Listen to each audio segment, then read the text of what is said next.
cleaning up the mess created by the pandemic. To start today, we are going to review some session titles. That's the goal. So clarity, strong and organized materials. For Principal Melissa Boyd and her staff at the Bruce Randolph School in Denver. There are definitely kids for whom we need to do a lot of learning about when they come back to school in the fall. This is a grades 6 through 12 program. Thanks, Lindsay. Boyd and her administrators spend time during the summer figuring out so that we have a really high degree of alignment for that strategic plan. How to address those students who Boyd says essentially disappeared during remote learning and COVID. We had some kiddos that we didn't see.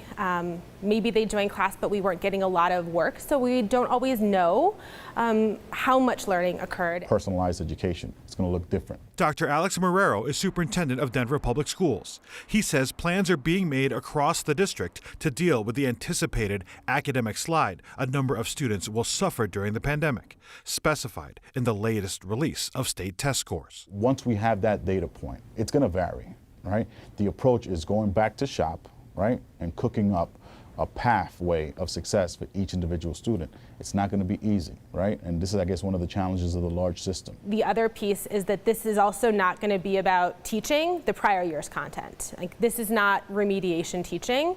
That's only going to take kids and put them further behind. Boyd says students will need extra one-on-one support through regular tutoring sessions provided by teachers to move forward and catch up at the same time. Having those tutoring opportunities in the building with our Bruce teachers, that's critical. So you guys, if you need any help with any words, just let me know. Some of that work has already started. Aren't they looking good? Janet Matthews is teaching kids in a summer learning intensive program in the Park Hill neighborhood. See that? Hold that. That's right. She said younger students missed a lot of important social interaction in schools during remote learning. And it sure has made a difference of not being used to being in that kind of environment, or what the expectation is in a classroom. I mean, it can get very ugly if we do not invest now and do what needs to be done now. There is that level of urgency. Vernon Jones Jr. runs the Northeast Denver Innovation Zone, hosting this learning program paid for by the Daniels Fund to support kids from 6 different schools in the area.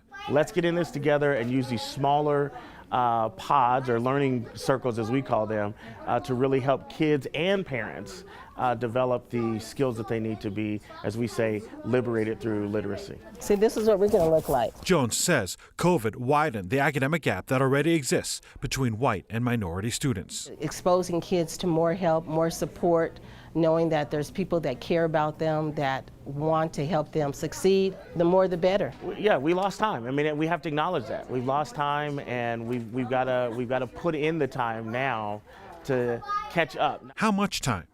How long?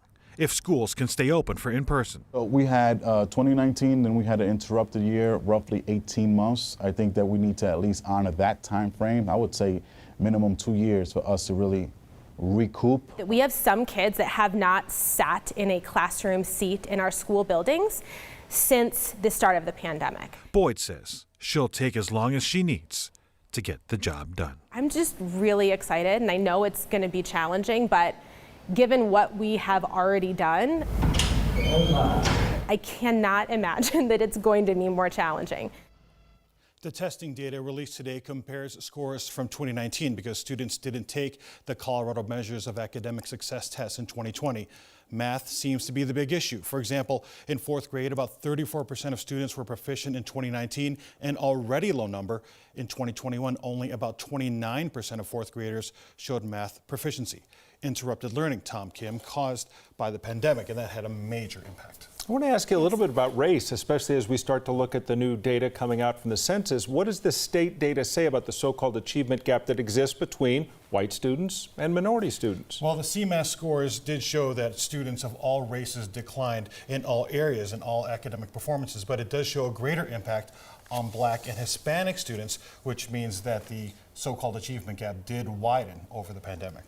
And when we talk about why, there's a lot of reasons why. Yeah, you know, that is an age-old question that teachers have been trying to deal with for a long time. You know, a lot of this is tied to resources and parental support. In homes that are Black and Hispanic, they are largely low income. That means in many of these families, parents are working multiple jobs. Maybe they're not home, they're not available to help their kids with their homework, and language is also an issue for many of the Latino families out there, especially in Denver. So, this is why educators say that this is a problem that cannot wait, that with this COVID slide, these learning gaps that exist out there, especially in minority families, minority students, these gaps need to be addressed right away. The COVID slide is real, and it's going to take a while to fix. It is not, we're still managing the pandemic, and hopefully what happens in school this year and what happens in school in the next few years will be a way to address that, Nelson. Yeah, absolutely. For them to say it's going to take at least 2 years, it's going to take probably even longer potentially. And it's important because the impacts can last a long time. If you have those gaps now, 6-7 years from now, when you're maybe in high school